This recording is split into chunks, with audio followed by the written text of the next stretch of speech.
வணக்கம்ப்பா. நான் போன பதிவில் சொன்னது மாதிரி தான். கீரையை மிக்சியில் அரைக்காதீங்க. இந்த மாதிரி சட்டியில் மத்து வச்சு கடைஞ்சி சாப்பிட்டு பாருங்கள். இதனுடைய சுவையை வேறு லெவலாக இருக்குங்க. அதாவது சீக்கிரமாகவும் கெட்டு போகாது. இப்போ காலையில் ஆஃபீஸ்க்கு போகிறவங்க மிக்சியில் டக்குன்னு அரைச்சிட்டு போயிடுவாங்க.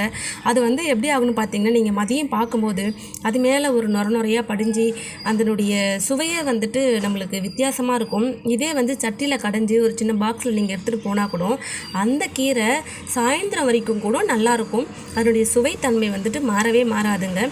நீங்கள் மிக்சியில் அரைக்கும் போது அதனுடைய சூடு இருக்குது பார்த்தீங்களா, அதனாலேயே நம்ம சமைக்கிற சூட்டோட மிக்சி ஜாருடைய சூடும் சேர்ந்து அதனுடைய சுவையை மாற்றி விட்டுரும்.